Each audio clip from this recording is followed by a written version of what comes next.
பச்சையம்மன் ஜோதிட நண்பர்களுக்கு அனைவருக்கும் வணக்கம். இன்று நாம் காணவிருப்பது நீண்ட நாட்களாக திருமண தடை ஏற்படுபவர்கள் செய்ய வேண்டிய பரிகாரம்.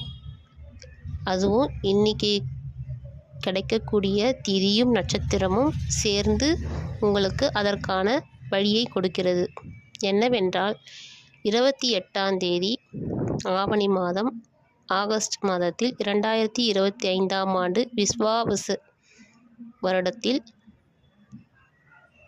பஞ்சமி திதி மாலை 5:45 வரையில் உள்ளது. இந்த காலகட்டத்தில் காலை 9:29 மணியிலிருந்து சுவாதி நட்சத்திரம் சேர்ந்து கிடைக்கும் யோகம்.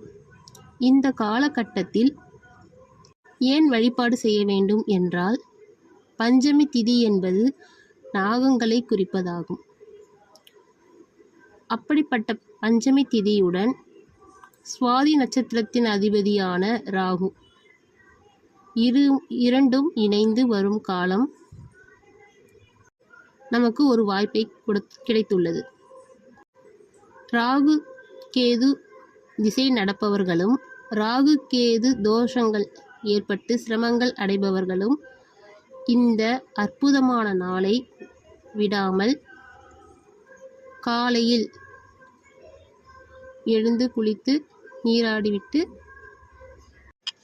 துர்க்கை அம்மனுக்கு அல்லது வராகி அம்மனுக்கு விளக்கு ஏற்றி அவர்கள் பெயரில் யாருக்கு திருமணம் தடை உள்ளதோ, யாருக்கு ராகு கேது தோஷங்களால் அவதிப்படுகிறார்களோ, ராகு கேது திசை நடப்பவர்களோ அவர்கள் பெயரில் அர்ச்சனை செய்து வழிபட்டு வர வேண்டும். இதில் இன்னொரு சிறப்பு என்னவென்றால், சுவாதி நட்சத்திரத்தின் அதிபதியான ராகு கும்பத்தில் அமர்ந்து அவரை குரு பகவான் 9ஆம் பார்வையாக பார்க்கிறார். கண்டிப்பாக நிவர்த்தி ஆகும்.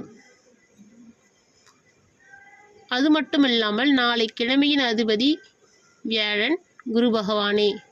ஆகையால் இந்த நல்லதொரு வாய்ப்பினை தவறவிடாமல் இந்த திருமண தடை உள்ளவர்கள், ராகு கேது தோஷங்கள் திசை நடப்பவர்கள் இதை விட்டுவிடாமல் 10 மணிக்கு மேல் கண்டிப்பாக இதை செஞ்சிருங்க.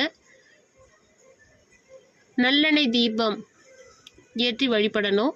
அந்த திரி பார்த்திங்கன்னா, இந்த நூலில் விற்கிறாங்கள கடையில் திரி, அது இல்லாமல் பஞ்சு திரியினால் நம்ம கையாலே திரித்து அதில் விளக்கேற்றணும். இந்த நூல் திரியில் போடாதீங்க, அது எந்த ஒரு பிரயோஜனமும் கிடையாது. பஞ்சு திரியினால் போட்டு விளக்கேற்றுங்கள்.